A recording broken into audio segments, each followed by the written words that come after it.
Good evening, everybody. We're coming to the crunch of these 1993 World Schools Debating Championships. I'm Orf Cope, and we're almost ready to start round 7 of these confrontations.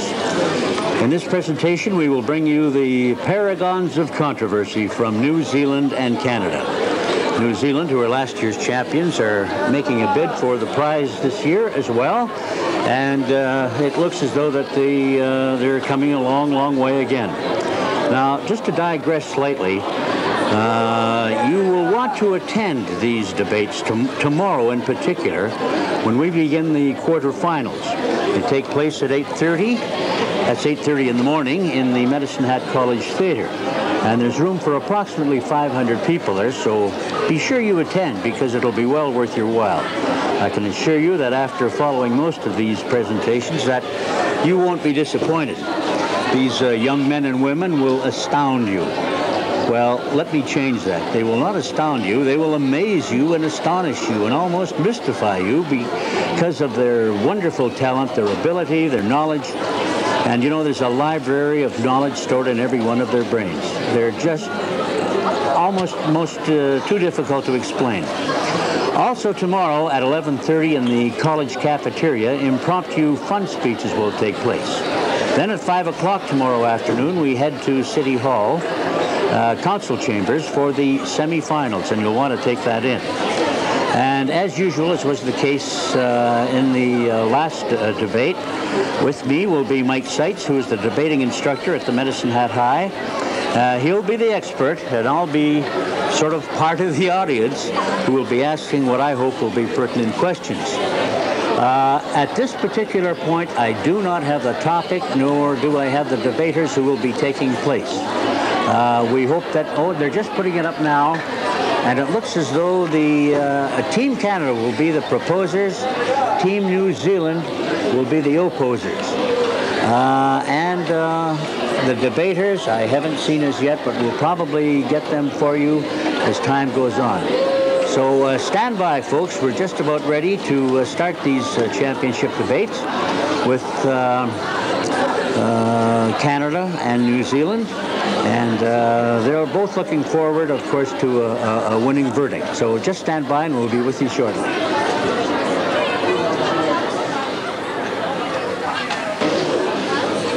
We now have the subject matter of this debate. And the subject matter is, this House believes that curbs should be placed on world population. And we have Canada, who are the proposers, and Team New Zealand, who are the opposers. And on Team New Zealand, we'll hear from Sasha Judd, Mark Toner, and Vina Aretti. And for Canada, the debaters will be Andrea Nowak, Stephanie Marie, and our Medicine Hat debater, Lisa Gu. Now, we're just about ready to get underway, but before we do, I'd just like to remind everybody that these debates will be going on for today, or I beg your pardon, for tomorrow. We'd like to see you at the college. And, of course, we'd like to see you for the finals at City Hall, which will be Saturday at 5 o'clock. So if you can make it, be sure to attend these debates. You'll be pleasantly surprised, I can guarantee you. Right now, Mike Seitz, who will be with me on these debates, who is the debating instructor of Medicine Hat High School, is instructing the students who are here today as to what will take place in terms of this debate, and also in terms of what will happen when we finish here and they'll have to go back to classes. And he must have said something, because some of the students are leaving right now, and we should be starting shortly, so stand by. And now we're ready to go, and here is Madam Chairman about to make her first announcement. Welcome to 1993 World Debating Championships at Medicine Hat High School. It has been moved that this House believes that curbs should be placed on world population. Speaking for the proposer side and representing Canada are Andrea Nowak, Stephanie Marie, and Lisa Gu. Speaking for the opposer side and representing New Zealand are Sasha Judd, Mark Toner, and Veena Ariati. The proceedings of the House shall be subject to the ruling and guidance of the Chair. All speakers shall address the Chair. On no account may anyone other than the Chair, the 6 competitors, the judges, or the officials of the speaking competition may speak or make interruption during the competitive part of each debate. Each competitor shall speak in the order called and for a maximum of 8 minutes. There will follow a 2-minute pause, after which the first or second speaker on each side will give a reply speech of up to 4 minutes, beginning with the opposition. Competitors exceeding the allotted time period by more than 30 seconds shall be liable to penalties. During the 8-minute speeches, time signals will be given after 1 minute and when 1 minute remains. Points of information may be offered by the 3 speakers of the opposing team between these times. Points of information may be accepted or refused at the discretion of the competitor then holding the floor. The time signal will be given twice when all 8 minutes have elapsed. No new contentions may be offered during the reply speeches. Time signals will be given at 3 minutes and twice at 4 minutes. When all speeches have concluded, the judges will retire for 5 minutes and discuss their verdict. If time permits, the audience will be permitted to make comments through the Chair on the topic. The first proposer, Andrea Nowak, will now speak for up to 8 minutes.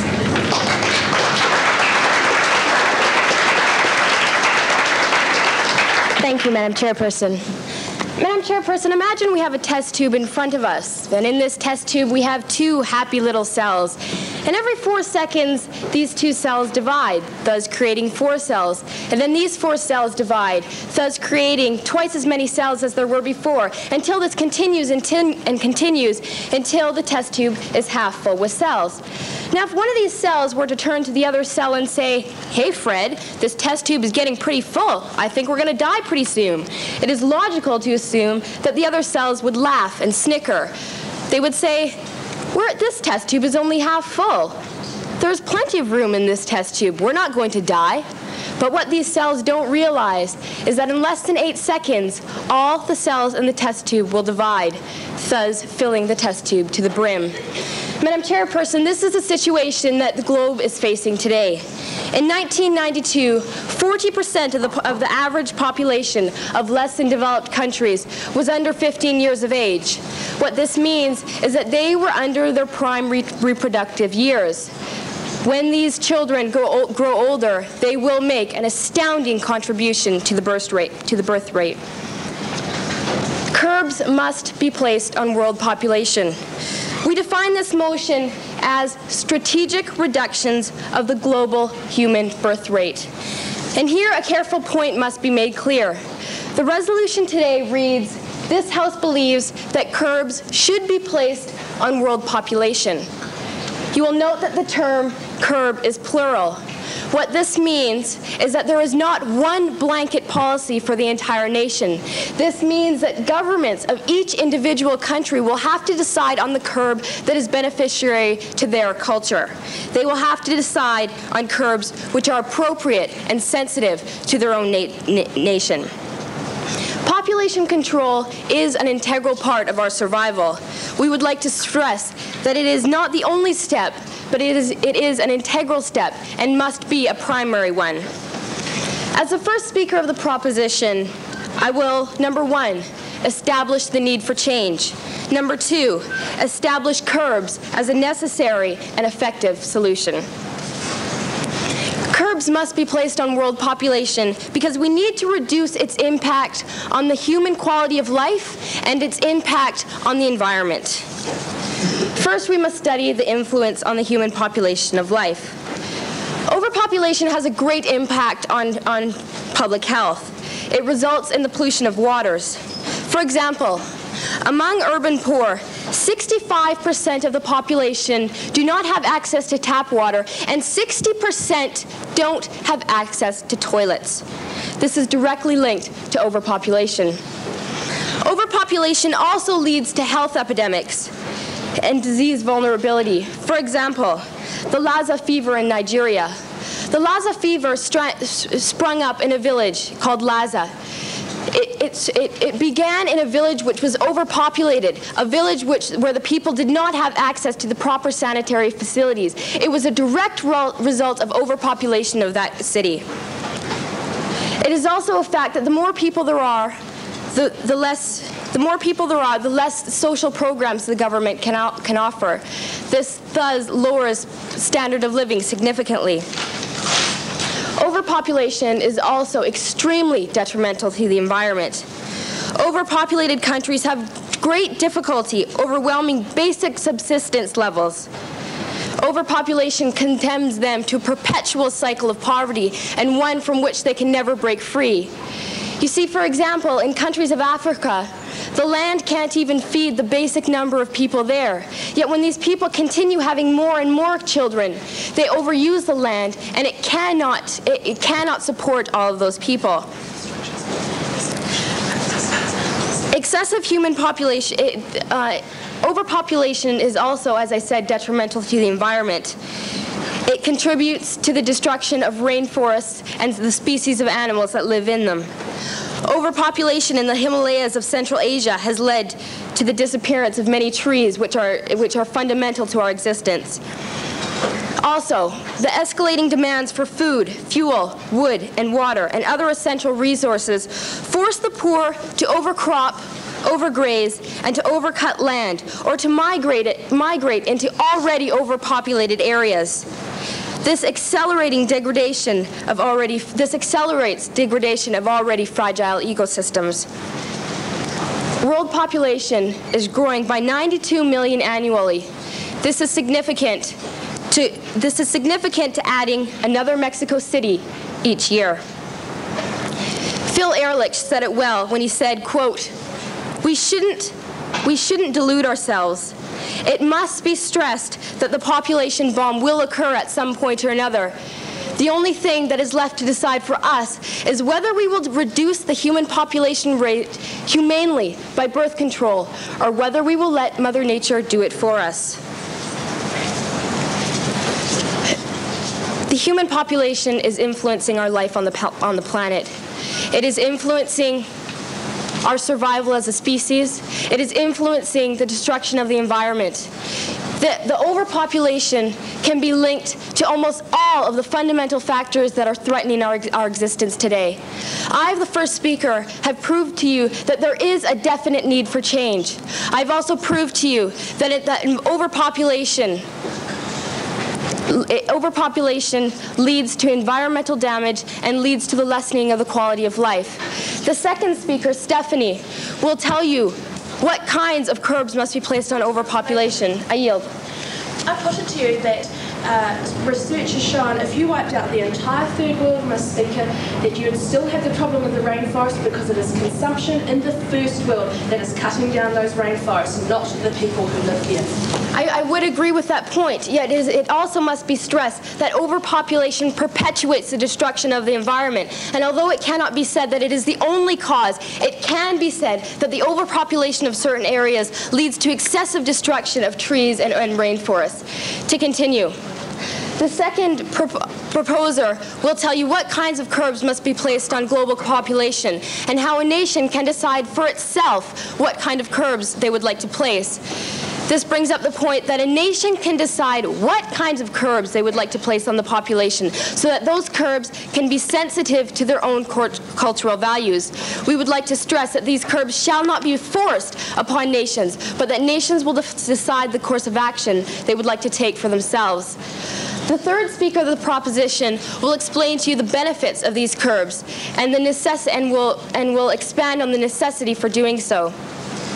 Madam Chairperson, I would like to stress that population control is not only necessary, but it is possible. And I submit to you as an example Thailand.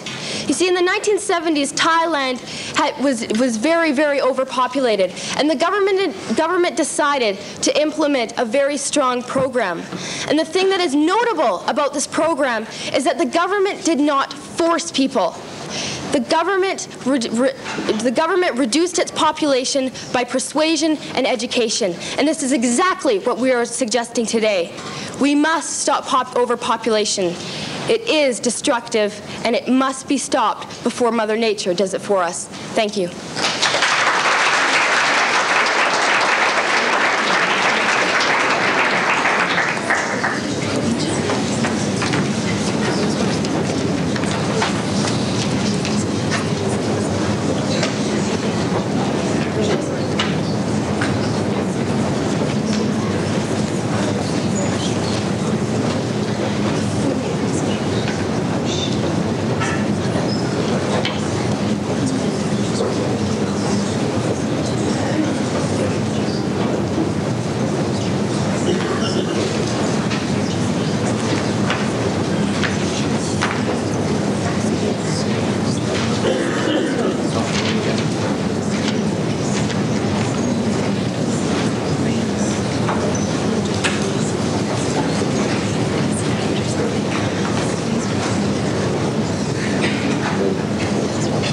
I now call the first speaker for the opposition, Sasha Judd.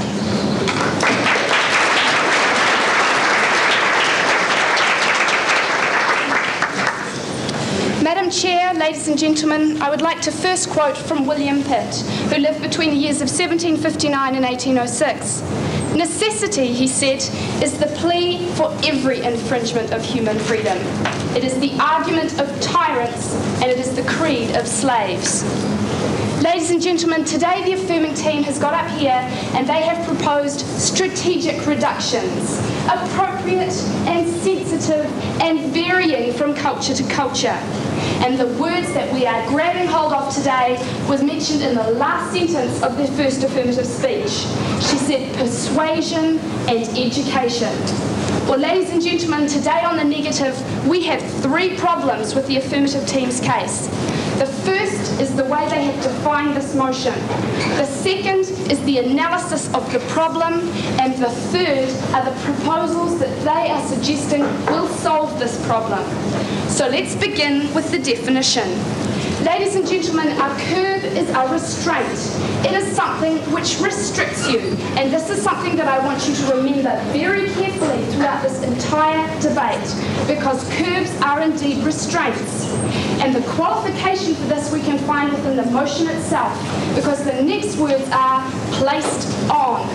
Now, to place curbs on means to impose restrictions upon. And accept, go ahead. Our definition of curb was strategic reductions. Is a restriction not a strategic reduction?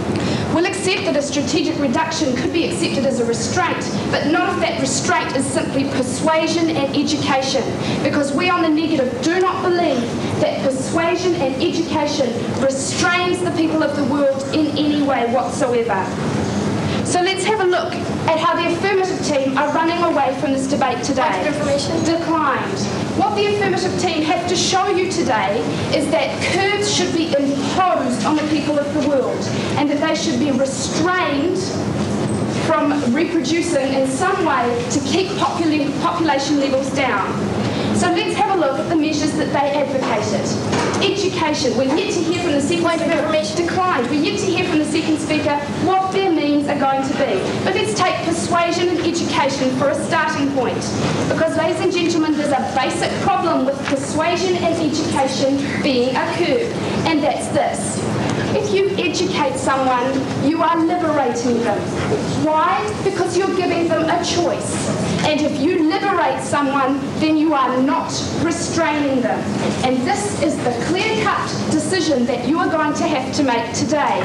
Because what the affirmative team are not advocating is restraint. Instead, what they are advocating is liberation. Let's liberate people, ladies and gentlemen, by giving them choices. The second problem we have with the affirmative team's case is their analysis of the problem. Because the first speaker came up here and pressed the panic button and said that the problem was that there are too many people in the world and eventually we're going to overflow the test tube. Well, ladies and gentlemen, we on the negative declined. We on the negative put it to you that the real problem lies somewhere else. The real problem lies in ineffective infrastructures, in a lack of basic standards and planning within third world nations. She spoke of small countries or small towns with basic water water pollution was a problem. Now that problem doesn't arise out of overpopulation, it arises out of a basic need for effective infrastructures. Now what we on the negative are going to show you today, and our second speaker Mark will address this, is the way in which the analysis of the problem has been carried out incorrectly by the affirmative team. Mark's going to show you how the real issue, the real problem at stake here is the effective, or rather ineffective, distribution of resources. That's what we see as being the crucial issue. And our third speaker, Vina, is going to show you how the measures advocated, the real curbs, and I'm talking about restraints here, not education, the real curbs simply haven't worked. Now the first speaker of the affirmative gave us one example, and that was Thailand. Now she didn't show us how it worked, she didn't show us what the government did, or how it was at all relevant to her case, but she said that in Thailand, population controls had worked. Well, our third speaker's case study today will be China, and she will show you how population controls there simply haven't worked. So what we're moving on to today is looking at the reasons why it declined, looking at the reasons why in the third world, population controls are an imposition on human rights. Now she talked of culturally sensitive issues, but ladies and gentlemen, the topic is world population. Therefore we are going to restrain world population, not think about restraining it, or maybe wonder about asking the third world if they'd like to stop making babies, because it's much, much stronger than that. In the third world, large families are needed for several reasons. The first is to bring in income, because if you have 1.2 kids like you have in the first world, you don't have enough people out in the workforce supporting your family. The second reason is you need help with the labour, because a family that is small does not have the manpower to carry out the chores needed to sustain a third world family. The third reason is that third world parents believe that they need children to care for them when they are elderly. You don't have a social support system in the third world. The fourth reason is that sons are more highly valued than daughters, and this is simple fact. 1 million girls die every year simply because they are female, ladies and gentlemen. So of course in the third world you're going to keep trying until you get a son. The fifth reason is a fear that children may not survive, because it's basic fact that infant mortality rates in the third world are very high. And if you have a fear that 4 out of 5 children are going to die, then you're going to try for another 4 more. Children are seen as a blessing in the third world. The family support, the family unit is seen as very important to their culture. If children are seen as a blessing, what are the kind of psychological results from imposing restrictions that say you can no longer have that many children? And the fifth reason, or rather sixth, is religions, because the Islamic religion, the Catholic religion, Eastern Orthodox religion, Hindu religion, and various tribal religions do not believe in the use of contraceptives. Now, how does the affirmative team propose to get around that? In the UN development publication, Development Forum, a Ghanaian man said that the number of children he produced was seen as a sign of his manliness. This is the kind of obstacles that any form of curb is going to have to overcome, because it's inbuilt into their culture. It's part of their lifestyle. And you cannot say that by persuading, educating them, or trying to lead them in the general direction of lowering their birth rates, you are curbing them, because that's not enough. We on the negative today challenge the affirmative to answer this motion. We challenge them to show you that curbs are necessary, and we are talking real restraints. We challenge the affirmative team to show you that restrictions should be imposed on the people of the world.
for up to 8 minutes.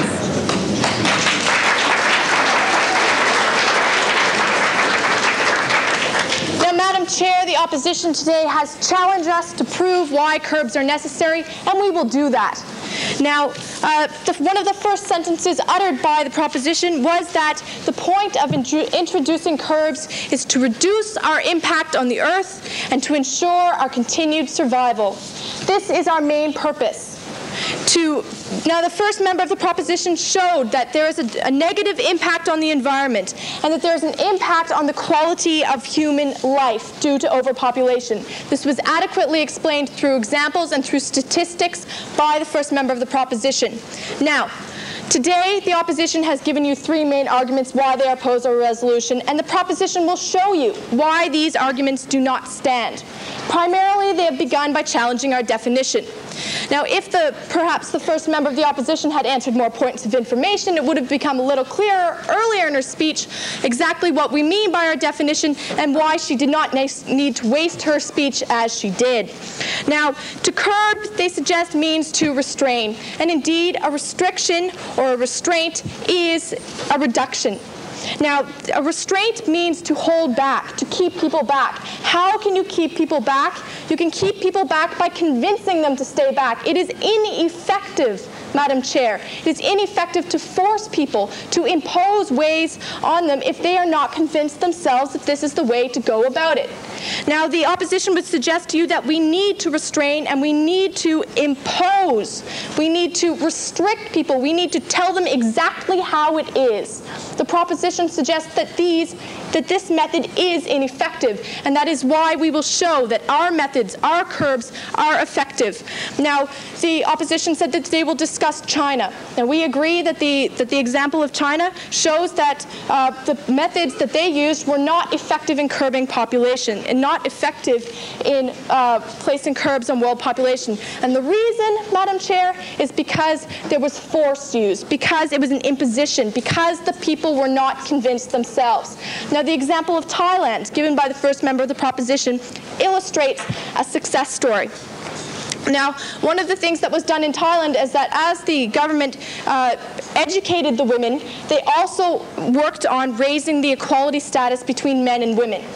And as they raised the equality status between men and women and convinced women that they have value in society, then one of the 2 things happened. First, people were not convinced that women have no value. Less daughters were killed. And this is one of the things that concerns the opposition, that in the third world, people are concerned with the fact that sons are the only people of value.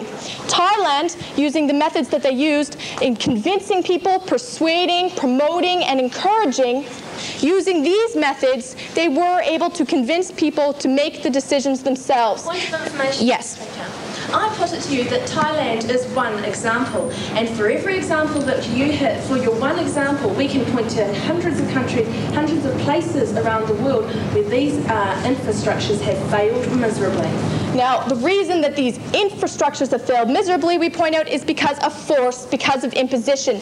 Now, the opposition has said that they can represent many examples, and yes, of course, that each side could bring up 10 examples, and the other side might bring up 11. That would create simply a ping-pong debate. So examples are shown to illustrate both sides. The important thing is that you recognize that in each example, different methods were used. The example that the opposition has suggested they will bring up is China, and we realized that it was ineffective because people were forced. Now, secondly, the opposition has said that there's a problem with our analysis of the problem, and they have given reasons why third worlds feel they need to have large families. Let me go on to explain why some of their reasoning is inaccurate by explaining what kinds of curbs we propose and why they would be effective. First, we encourage the achievement of a higher level of education. Once third world women are able to read and write, they can learn about contraception more easily. They can understand it in a moment. They can understand it more easily, and they're more able to control the number of children they have. Now, a World Bank study in 1992 showed that women who have no secondary education have an average of 7 children. If just 40%, Madam Chair, of women had been to secondary school, family size drops to 3 children. So if we educate, as was done in Thailand, we can decline the birth rate. Yes? I I ask the affirmative speaker to show us how educating women is indeed imposing any form of restraint on them. Now, a curb means to moderate, to slow down. They're talking about restraining and holding back. We maintain that in order to hold people back, in order to encourage them and to promote them, to reduce their population, then you have to give them methods that will be effective. And education is primary to this. There is no point in saying to a woman, you must stop this, you should stop this, you have to have an abortion, you have to do this, you have to do that, if they're not convinced themselves. And this is the main point of the proposition today, that in order for curbs to be effective, you have to convince the people involved. There is no point in imposing and forcing people to do things if they're not convinced themselves. So let me continue. A second method of curb, encouraging economic development as the means of slowing growth. Now, almost all the countries with high growth are poor, and people who are poor tend to have large families, as was pointed out very eloquently by the opposition. Now, going hand in hand with economic development is once a country is able to develop economically, they're more able to put money into social programs, education, health, and indeed social services and pensions for the old age. Now, the first member of the opposition said that large families are in the third world for one reason, because they feel the need to have children to care for them when they're older. If we encourage economic development, Madam Chair, then we are encouraging the implementation of social programs, such as providing pensions for people to care for them when they're older. So this argument is down. Number two, I've already mentioned how we can change attitudes by convincing and educating people, and by providing people with secondary education, as was the case with Thailand, that we are encouraging attitudes that do not encourage the instance that daughters, that females are unimportant in society, and that sons are more highly valued. Now, we also, the opposition also said that large families are needed to bring in the income. Now, as I pointed out, as we encourage economic development, there is less need to have these many people because they're more highly educated, we have social programs, and it's easier to deal with it. And then these were all of the points that have so far been addressed by the opposition. Now, the next point of curb would be improving access to family planning. Lyndon Johnson once said, Madam Chair, that $1 invested in family planning does more to alleviate poverty than $100 in any kind of aid. If we provide information to people, then they can make their own decisions. It is so important for the proposition today to stress that imposition does nothing, that people have to be convinced on their own if we want to achieve any goal. Now, the United Nations estimates that as many as 300 million women have no access to family planning, although 150 million want to stop having children or delay childbearing. Population will become stable around 9 billion by the year 2050 if 75% of couples use family planning. Now, this goal could be achieved if we contribute to family planning. The third member will address a few more of these goals, such as availability of contraceptives and providing incentives. Thank you.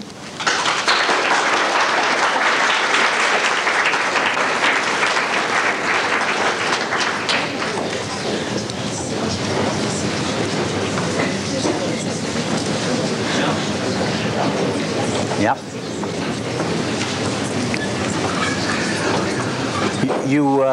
You may be wondering, ladies and gentlemen, why we're having a pause. It was suggested by one of the judges, as I understand, that they have a little more time to go forth with their judgments and their notes, so they can make a few notes rather than try to rush through as the speakers are speaking. So that's the reason we're having these pauses. It's the first time it's happened in any of the debates that I have covered here for Channel 10. But they're supposed to do all this within a period of about 30 seconds.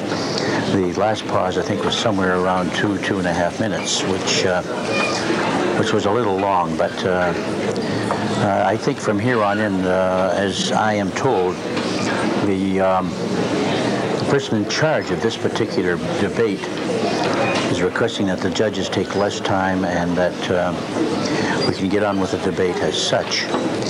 However, It is. It seems as though it's a good idea because, I mean, all of a sudden you have your thoughts on what one speaker said, and therefore you must get them down on paper rather than worry about it as the other speaker gets to the podium.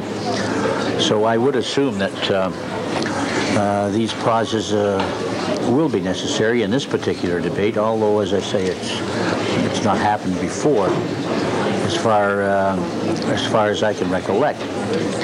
Now, Mike has left me for a moment, but he would like to have a few words, I think, with reference to a local debate program, which is a regional tournament, which will be at the Medicine Hat High School on March the 6th. And I wish we had something to say about that later on. But now we get up to the one of the other debates. Madam Chairperson, ladies and gentlemen, the opposition have a real problem with the proposer's side's definition of curb. Because, ladies and gentlemen, their first speaker quite correctly, and I quote, defined it as hold back. But then the second speaker had trouble with this and then went on to say that education and telling them how to do things, what are the consequences, is in fact holding them back. Incorrect, ladies and gentlemen. That is in fact liberating them. That is in fact giving them all the choices in front. Now, to illustrate this, we'll go back to an example that some of you may be able to associate with. And that is with the problem of drugs and teenagers. Now, ladies and gentlemen, most countries have drug programs built into their school curriculum, ladies and gentlemen. They cover it adequately. They tell people the consequences. The same can be said for any sorts of drugs, whether it just be alcohol, whether it be tobacco smoking. You're told that the consequences are lung cancer. You're told the consequences are brain damage. But, ladies and gentlemen, what do we see happening where we have the best education, the best drug education programs in the world? We see these countries with the highest drug use in teenagers around the world. We look at these countries and we see that where they are being given the information, where they are being given all the facts, all the gory details, these are the very countries that go out and still have the very problem, ladies and gentlemen. And this concept can be applied to the proposing side's argument. Declined. Giving them the information is not placing a curb on it. It's not, as the first speaker said, holding people back. It's merely giving them information. And the opposing side is saying that this is ineffective anyway. Not only is it not attacking the issue of holding back and restraining world population, it is not addressing the real issue. And in that respect, they are diverting from the topic at hand, ladies and gentlemen. Because as we go and as we look, accept it. Okay, as my colleague said, the United Nations estimated that 150 million women want to stop or delay childbearing but don't know how. Would you not agree that this in itself is a form of oppression and that by implementing these curbs, which we again, I would like to state, define as education and persuasion, would stop that oppression? I would answer the first speaker very well in saying that when we look at countries such as the First World, we look where, as the proposing side, we have these family planning clinics, we have all the details. We also see thousands, hundreds of thousands, if not millions of abortions every year. We see millions of unplanned pregnancies, unwanted pregnancies. These are in the countries where we have family planning clinics, where we have education programs, where we have all the very factors the proposing side is putting up.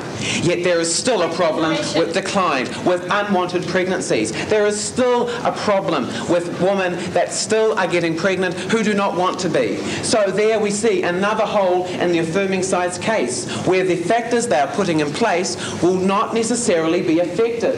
Not effective enough to stop their analogy of a test tube bursting, ladies and gentlemen. Point of information. Accept it. I was wondering if you're aware of the statistic that in developed countries where family planning clinics and birth controls are widely available, the current birth rate is only 0.5%. whereas in developing countries where these are not available, the current birth rate is 1.9%. Does not indicate that family planning and education is effective in curbing population growth. The third speaker has quite correctly pointed out that the birth rate in third world countries is higher than first world countries, and that's merely all that statistic is showing, ladies and gentlemen, because let's get back to the real issue at hand, the real issue of, in fact, curbing the population. And let's have a look at how they propose to do this. They want to somehow sensitively address all different cultures, all different religions. They want to take each little group, each little country, and do that in some miraculously sensitive way. The New Age sensitive guy is going to find a way of how to convince Catholics to give them the pill. Declined. It's going to explain and tell how in India, where the mere topic of discussing sex is taboo, and that is why AIDS education has gone unfounded. It's how these, as the second speaker did not point out, how in fact their proposals are in fact going to overcome these tribal, cultural and religious barriers, ladies and gentlemen. Accept it.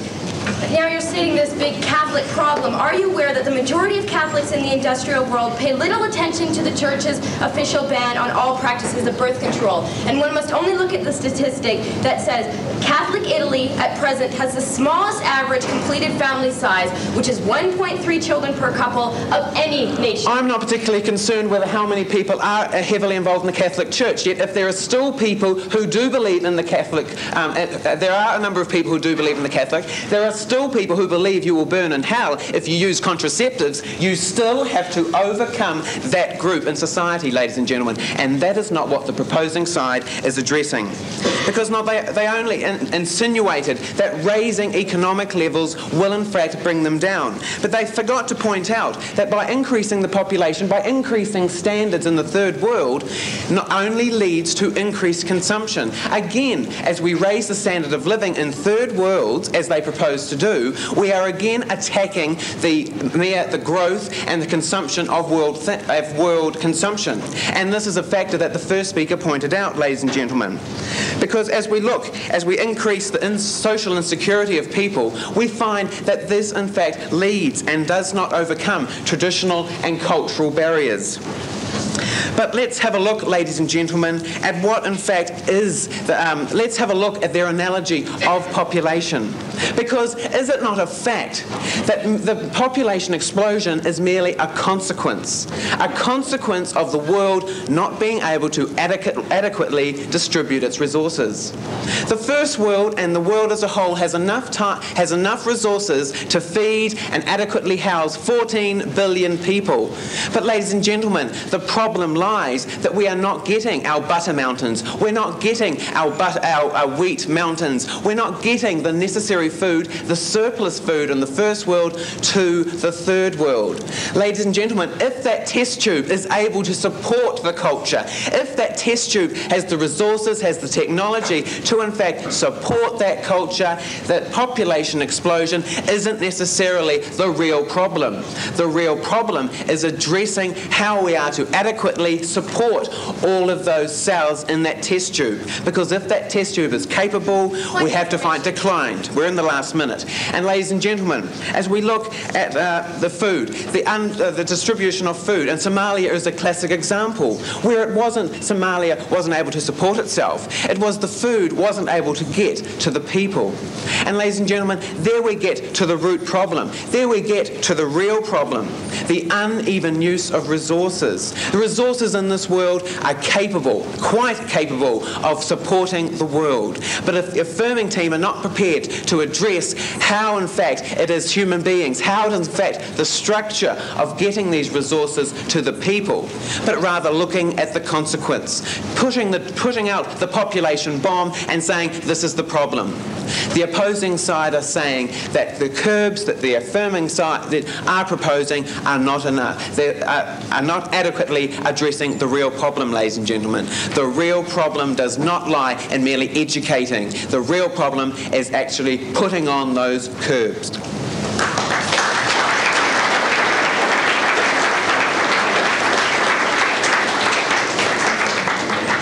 Well, it looks as though we're going to have another pause now.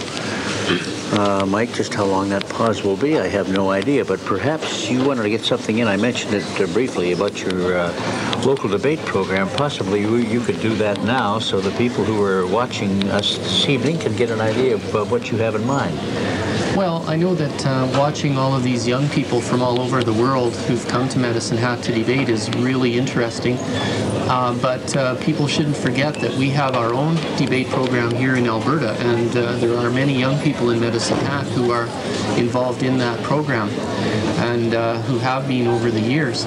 And we have an event coming up later in, actually it's around the 6th of March.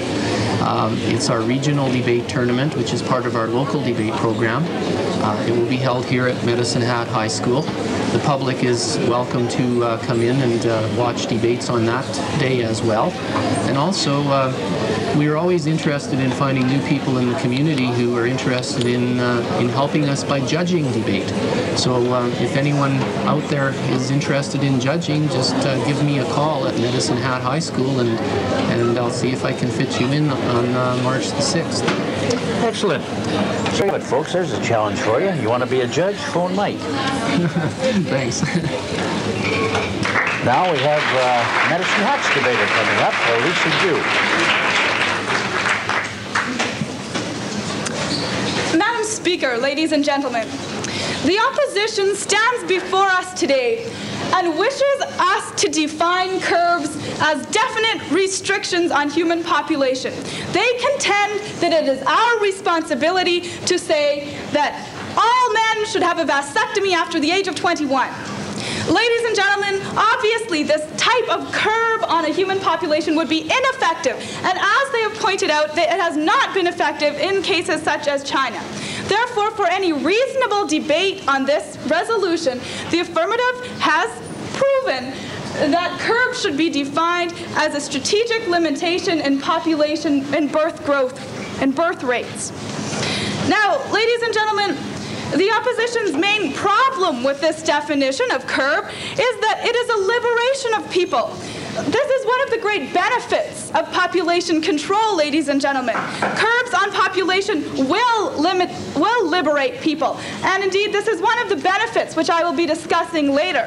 However, first of all, I would like to rebut some of the points made by the New Zealand team. However, these points are few and far between because they have obviously prepared their debate anticipating things that we would say, which in fact we have not. For example, they bring up again and again that education will not be effective in reducing population. However, I point again to the World Bank study that was conducted and found that of illiterate third world women, had an average family of 7 children. However, when only 40% of those women had attended secondary education, the average family size dropped to 3 children per family. Yes, accepted. All right, statistics can be thrown back and forth. I put it to you that in India, women who received secondary education, their fertility rate increased because they stopped breastfeeding, one of the primary means of contraceptive. And actually, this is why we were advocating, ladies and gentlemen, that only one form of a curb would not be effective. In fact, this is why it is important that the word curbs in the resolution is in its plural form. And availability of contraceptives and education about contraceptive use, denied at the moment, is a strategic part of our plan to reduce population rates. Now, so obviously we can see that this type of education can be effective in reducing the growth rate and has been effective in reducing human growth rate.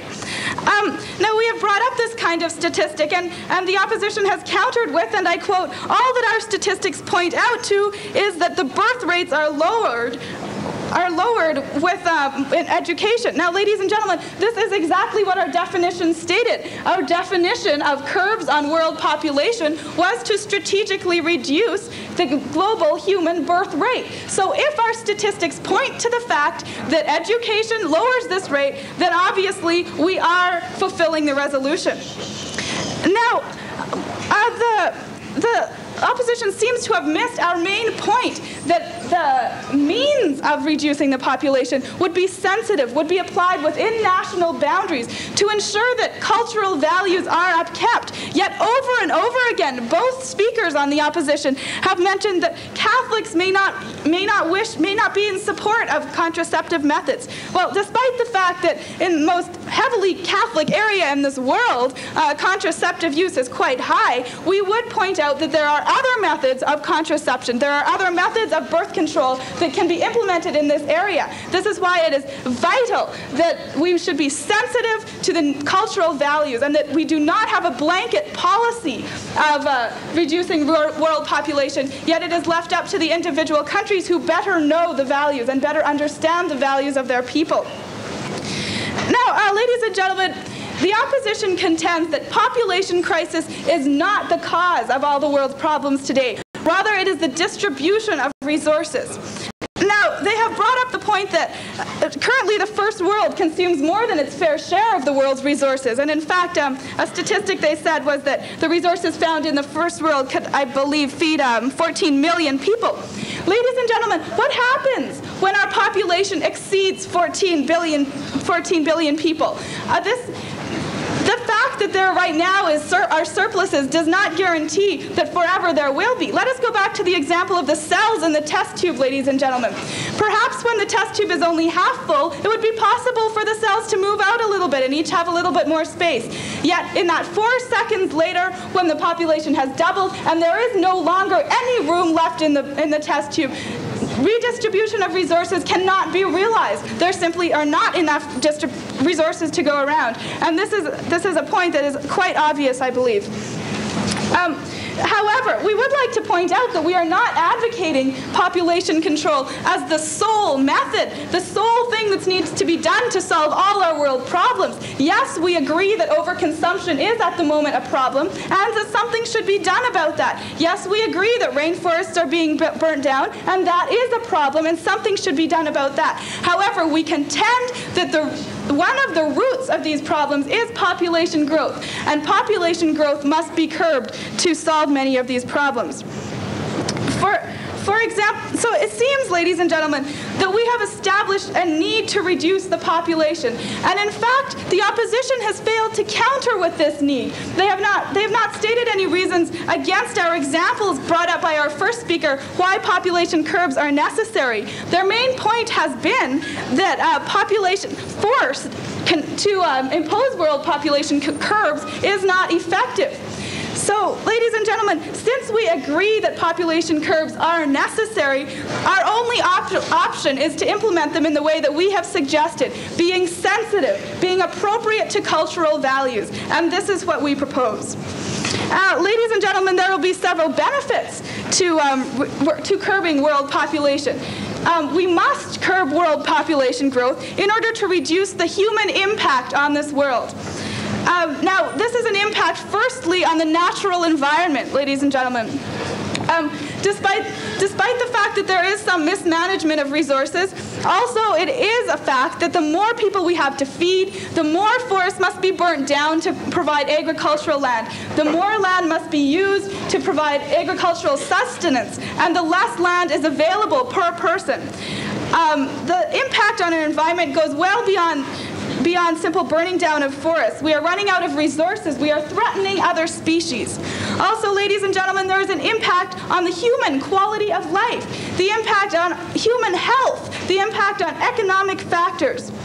Now, our implementation of curbs on world population will have other benefits as well. For example, a side benefit of education, which we have expanded upon, will ensure that women are treated more equally, and the killing of women and children, of which the opposition is quite concerned, will cease, as it has done in Thailand. Now, ladies and gentlemen, this type of sensitive curbs placed on world population will further the development of our new world order, further equality for all people, further a higher quality of life for all people, and further a better relationship with our natural environment. And it is for all these reasons that this resolution must stand.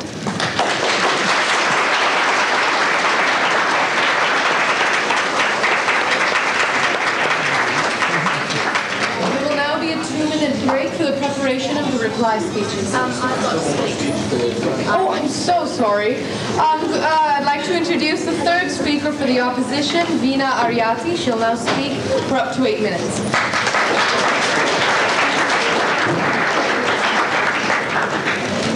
Unfortunately today, ladies and gentlemen, there seems to be a little dissension amongst the Canadian team's line. You see, first of all, the first speaker jumped up and said, we've got problems with running water in some countries. There's lots of diseases in some countries. And what is the cause of this? You guessed it, world population problems.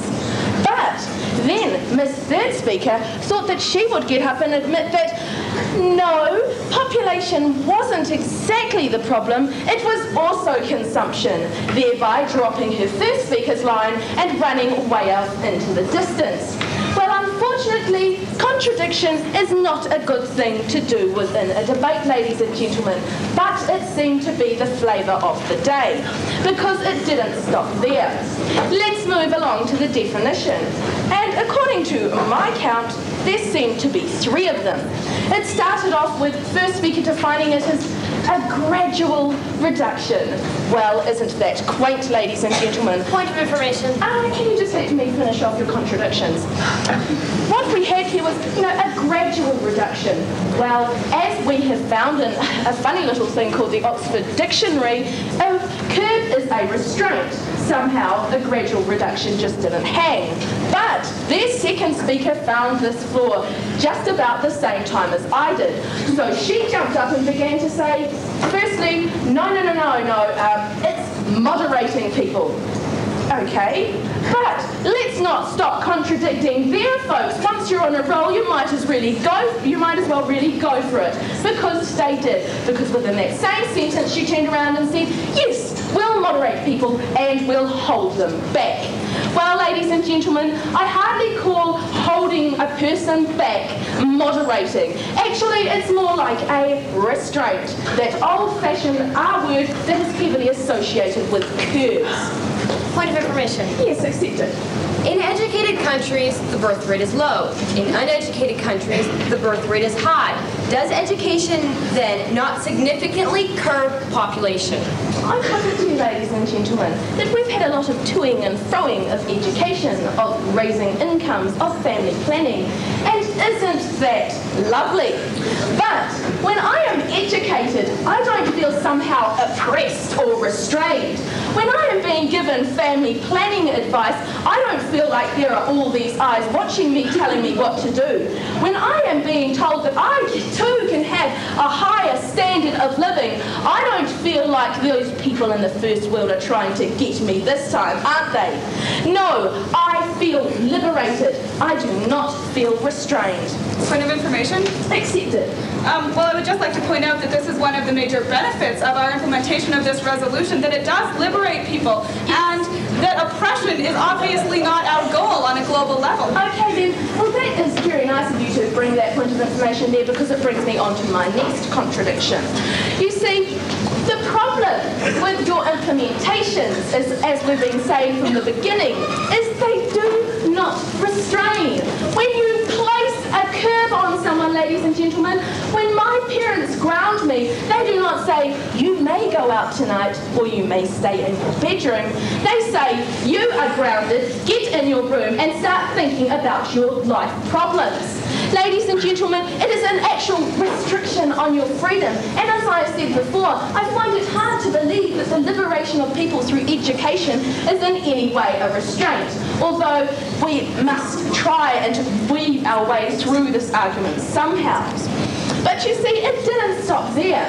There are amazing panaceas of placing curbs, which are called education, have even failed in countries, ladies and gentlemen.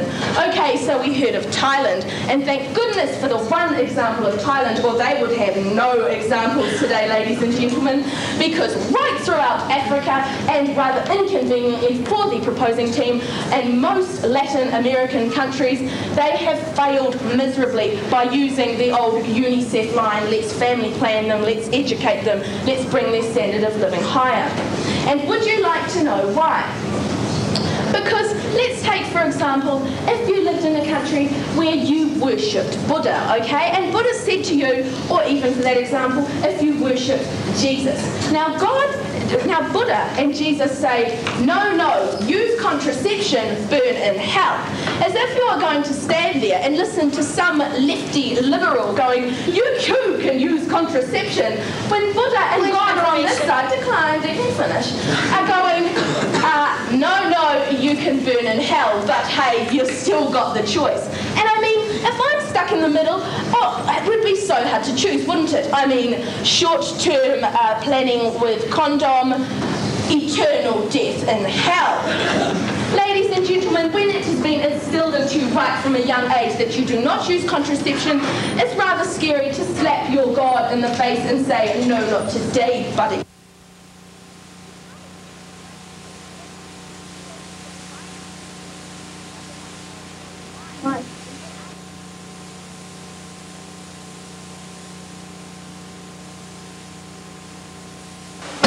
In China, what happens is, apparently, everyone only has one baby. But what happens is, okay, so I get pregnant today, I'm Chinese, I go to this hospital and I have the baby. Unfortunately, next year, I happen to have sex once more, and I too get pregnant on that time. And so I go to this hospital and have the baby. And these records never conflict, never the twain shall meet, so no one finds out.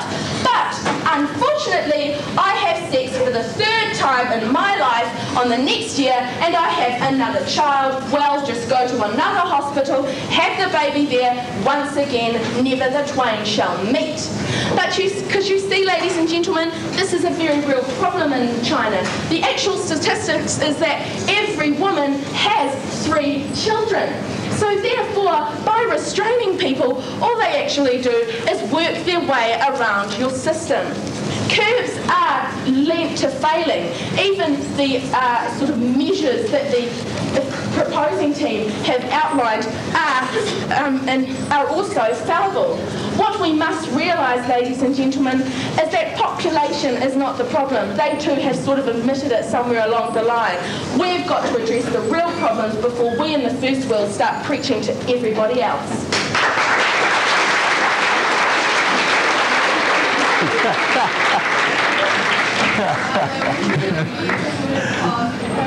Oh my. Oh my, oh my, oh my. That was quite entertaining, wasn't it? Yes, my, oh my, it was quite entertaining. I particularly enjoyed the last speaker. And I don't know how this is going to go, but the one thing I have noticed, though, I can remember back in my English class, I was told by my English teacher, never use a preposition to end a sentence with. Now, I have listened attentively over the last 2 or 3 days, and I don't know whether the English language is going that way, but I heard a lot of these debaters ending sentences with, at, of, and whatever. But I don't know whether the judges pick that up or not, or whether it's a mark for or against. I have no idea. But anyway, this was a tremendous debate. Canada did well. New Zealand did well. The debaters, I thought, were exceptionally good. But Mike, you must have some comments to make. Well, I think part of the strategy in all of the debates is to end with the strongest speaker. And in this particular instance, I think that Canada did succeed in doing that, and I think that also the team from New Zealand succeeded in accomplishing that as well. What do we got going here? We must have people going to the bathroom. Is the bathroom that way for men? I don't know. They're not going to be very popular with me, I'll tell you that. Now, the judges, I guess, are still making their decision, but this is time for that 2-minute pause, yes. Isn't it? Where the speakers are preparing their rebuttals. Speeches. Yeah, that's right. Yes. So we should be ready to go pretty quickly on that. As soon as our chairperson stands and brings the House to order again, there should be an announcement. Here we go. Let's get back to our chairperson.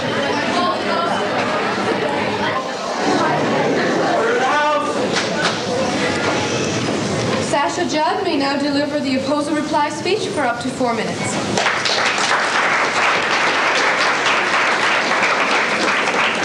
Madam Chair, ladies and gentlemen, I have this little picture in my mind of the Canadians preparing sometime late last night in a House of Medicine Hat. I had this picture of one of the Canadians turning to the other one and saying, I don't want to run the kill all babies line, let's think of something easier. So the next Canadian says, all right, let's run a line that says education and persuasion is really a curb even though it's not. And so the next Canadian says, well, how are we going to do that? Because it's really hard to justify that that's a restraint. And the next Canadian says, we'll just find a definition that sounds as if it works. Well, ladies and gentlemen, in debating, that simply doesn't work.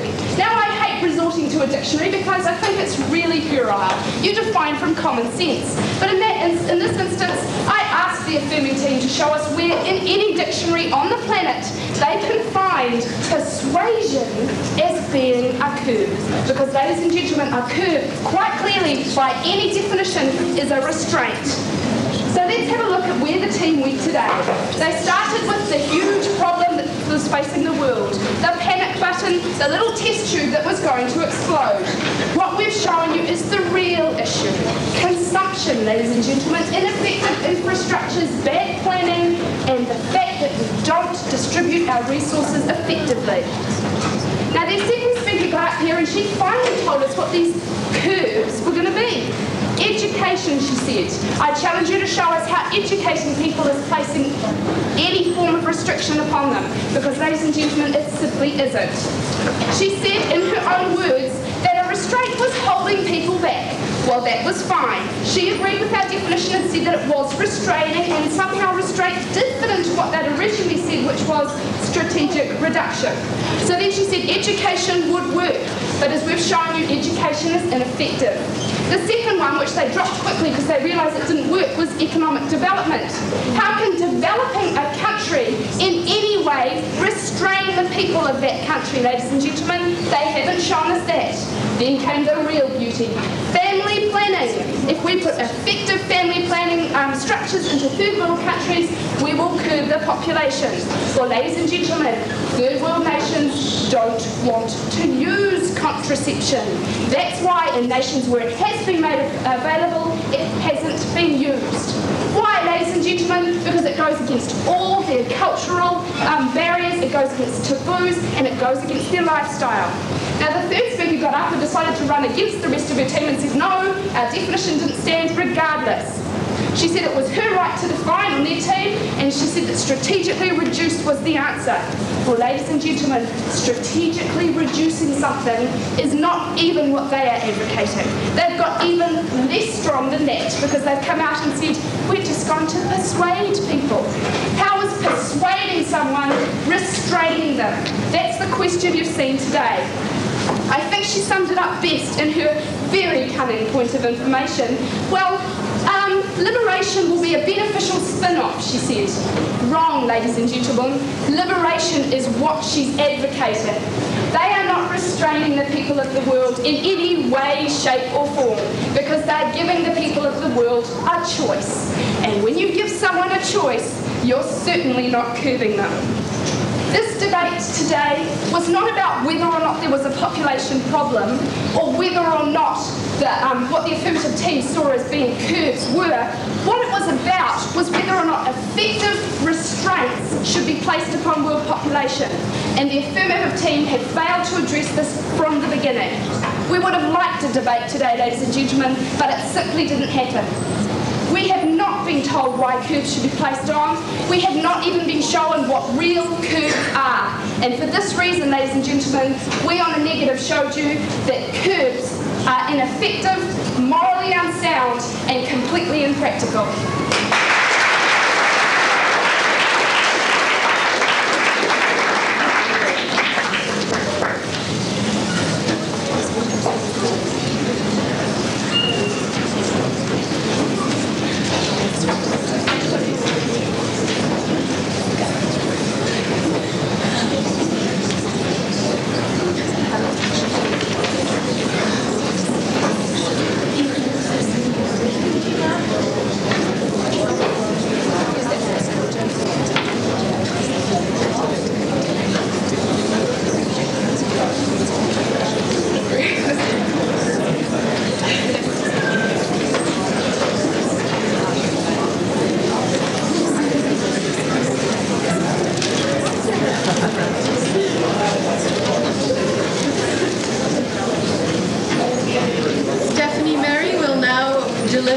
oppose a reply speech for up to 4 minutes.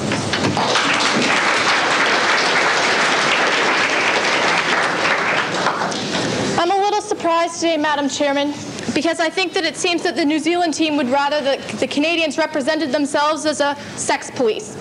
They would like that we have video cameras in the bedrooms of every individual so that we know exactly what's going on, that we force people, I don't know, not to have sex so that they can't have unplanned pregnancies, that we regulate at every moment what people are doing, and that we ensure that there is no possibility that they can have more children. Well, this seems a little unreasonable to the Canadian team, and it should seem unreasonable to the rest of you as well. The idea today that has been debated is a definition. Now, the opposition has time and time again been confused about the definition, and they said that our case has been full of contradictions. Let me point out how it has not been. Perhaps if the New Zealand team had listened just a bit more carefully when they were asking points of information, then they might have paid attention to the answers they were given. Now, the New Zealand team suggested that the first member of the proposition said that the only thing that causes environmental problems and the only consequences of population are due to population. This is not true. In an answer to a point of information, the first member of the proposition said they perpetuate. We have said that we want to reduce our impact on the earth and to ensure our continued survival. This has not been a contradiction. Now, secondly, in terms of the definition, I think it's getting a little tired by now, but I have to clear it up once again for the New Zealand team, since they have not understood it from the very beginning. Now, because they could not understand that a reduction is a restriction, that in order to hold people back, we must be effective. There is no point in introducing curbs, in introducing something that is not going to be effective. So the proposition team today has suggested ways that we can be effective. We have told you about education, we have told you about economic development, we have told you about family planning, told you about contraceptives. We've suggested that in order to be effective, we recognize that there is a need to have these methods be appropriate and sensitive to the culture. Now, the third member of the opposition talked about Buddha and how we're going to die and burn in hell if we use contraceptives if we're a member of the Buddhist religion. Well, I would suggest, Madam Chair, that this is why our suggestion is extremely important, because we recognize that we need to use curbs that are appropriate and sensitive to the culture. As was pointed out by some of the religions such as the Catholic religion, that it really isn't a main concern about using contraceptives, that people are willing to do it if we provide them the information. Now, we've also suggested that in being appropriate and sensitive to the culture, that we are ensuring that these methods would be effective. Now, thirdly, the opposition today has said that we've talked about all the factors, that we're only talking about population, we're only advocating that population is the solution. By no means, Madam Chair. By no means is the proposition today suggesting to you that all our world problems are going to be solved by this motion. We're not saying that suddenly there will be no more unplanned pregnancies. We're not saying that suddenly there will be no more unwed teenagers in the United States and in Canada. We're simply saying that we need to introduce, that as has been pointed out by the opposition, we need to introduce a method that will be effective, and that we need to make some restraint. We need to make something that will be effective. Now, the opposition today has said that we haven't brought up many examples. I'd like to point out that one of the reasons why this may appear so is because there are so many people of the same mentality as the opposition that feel that we need to force, we need to impose. And that is why there have not been many effective solutions in the world today, because people have not recognized the need. The proposition has showed you that there is a need for this. We have talked about the types of curbs that need to be placed, and we have shown you the benefits. Thank you. The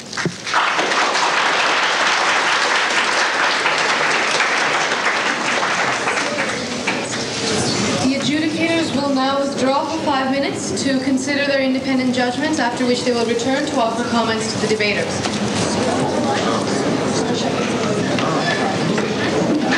I'm so sorry. Very enjoyable. Yeah, really? Thanks.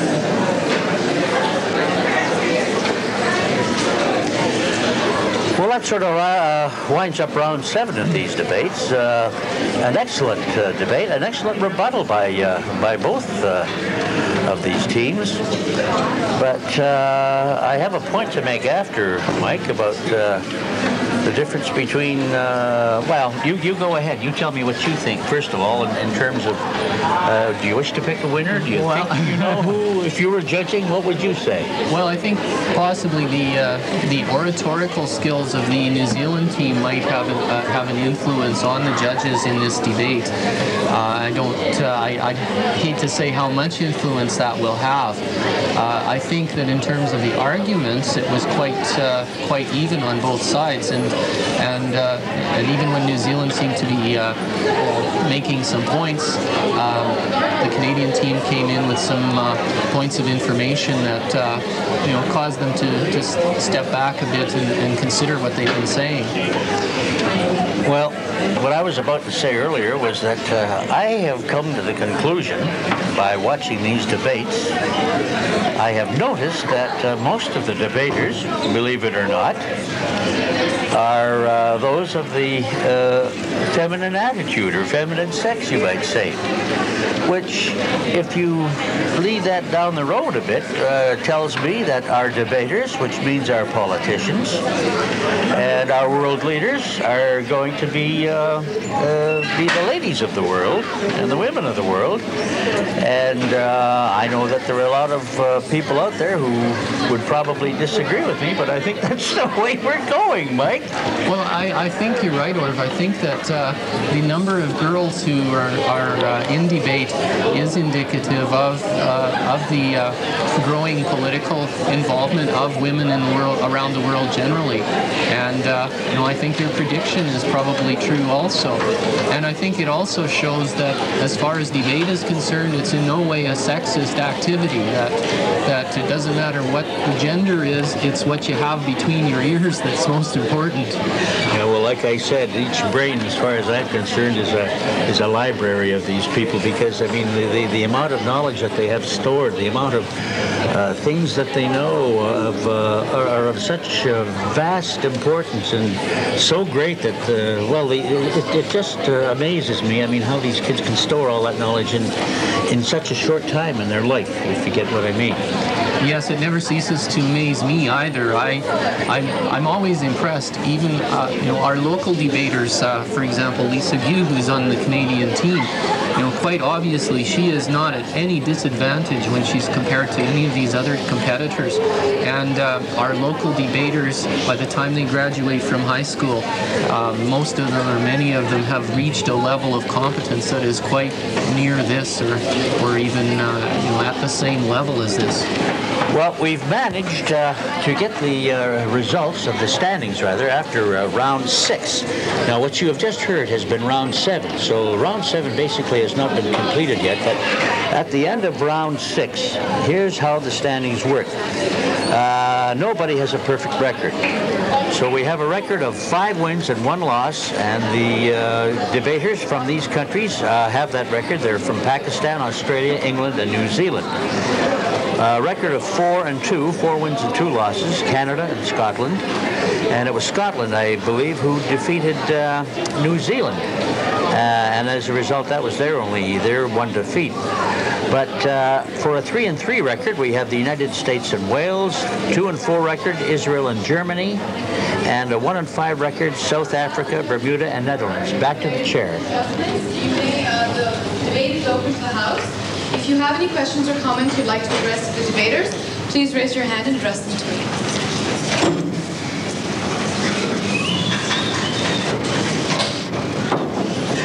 Yes, ma'am?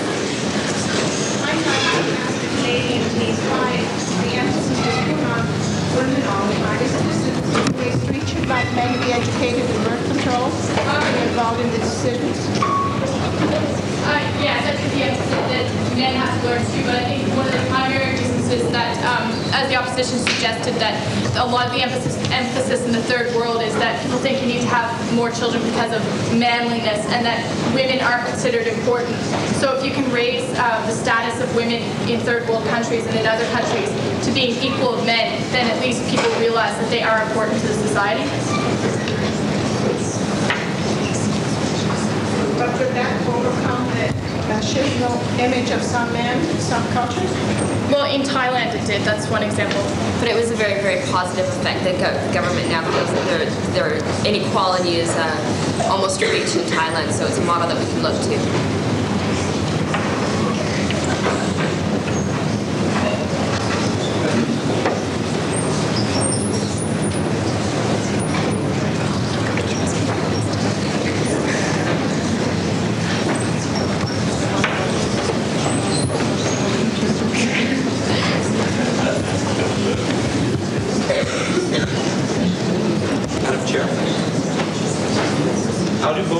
Feel that economic inequity in any way reflects on population in countries? One response to that is that extremely overpopulated countries tend to fall into a continuous cycle of poverty, and that they can't seem to break free of that because they have too many people to feed and too many people to look after. So when you lower that population level to a level that the country can sustain, that helps them economically, and it also helps third world countries begin to compete in the global market. Madam Chair, I'd like to put to the proposers that, like, Canada has an unemployment problem. You can't find enough jobs for 10% of your population. Surely the answer is to make jobs as opposed to simply to kill off people, which is what you're basically saying. Not once in the debate do we advocate killing off people. No, I'm not saying I'm using but that. But I think it's important to recognize that there is a limit to how many people that the Earth can sustain, and that is going to vary from place to place. But I mean, there's probably a limit to how much your economy can sustain a low-paid workforce. Therefore, you educate them first. You don't get rid of them and say, well, that's the problem. But there's also a limit to how many high-paid workforces you can sustain, too. I mean, it's just a question of population and how much the Earth can sustain. And as you just pointed out, you said you want to educate them first. One of the key parts of this resolution was that we advocated education and economic development. You're mixing metaphors there. Pardon me? I say you're mixing analogies there. But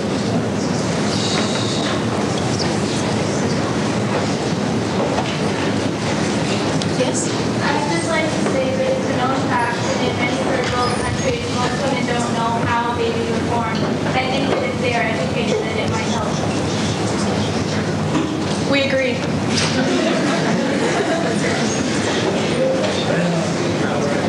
Yes?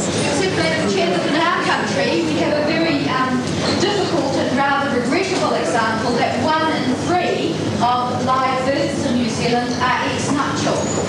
So we have very high education, contraceptives, freely available, all those sorts of things. And yet outside we have all these unplanned pregnancies. Well, you may still have high statistics, but I don't think there's any point in forcing people or providing penalties to someone who has more than the certain number of children, because it doesn't really change their mentality. And I think that some effect is made through education, providing them the contraceptives. Even if there is still a high statistic of those unwed pregnancies or whatever, it's still an important deduction. And that curbing does successfully lower the education level. Madam Chairman, I was just curious to know from New Zealand whether in preparing for the debate, if you had considered the risks of redefining the topic, in as much that if the judges accept your definition, your arguments are wonderful, but if they don't, then everything that you suggest and we do it eloquently sort of falls flat. Well, actually, we didn't have a huge problem with the definition, as the majority of dictionaries we looked at said restraint, and two words that were missed out of today's debate was placed on, curbs placed on, and you can't gradually place on something. Do you see what I mean? You can't gradually restrict someone. If you're restricting someone, you're holding them back. So we actually had no problem with the definition because, that's what the word means. Madam Chair, this time. I'm sorry, we have no more time for comments. Before the judges offer their comments, I would like to thank both teams from Canada and New Zealand for their participation.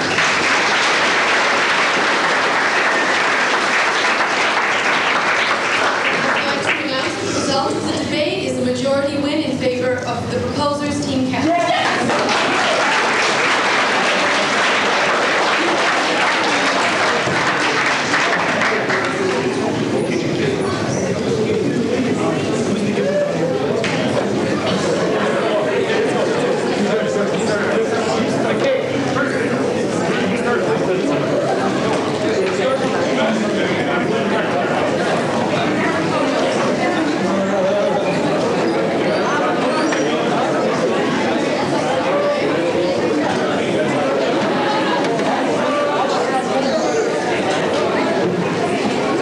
There's the wrap-up, and Team Canada have proven the victors, which I think is somewhat of an upset, as a matter of fact.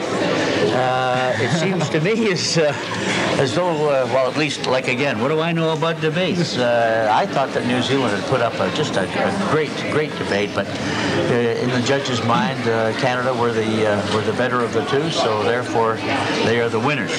Well, as I mentioned earlier, I think that New Zealand may have come across more impressively with their oratory, but the Canadian team, I think, had solid arguments for the motion and supported those arguments well. And consequently, I think maybe that's what influenced the judges, because it's not the flash, it's not the style that wins a debate. It's supposed to be the arguments that win the debate, and sometimes people are fooled by the flash. Okay, thank you, Mike, and you'll be back later on with Larry Boswell, who and that'll be round 8. That will be coming on immediately after this cable cast at approximately 9:20 tonight. But that puts Canada now on the basis of a 5-2 win. Now, that's the only victory that we can tell you about in round 7.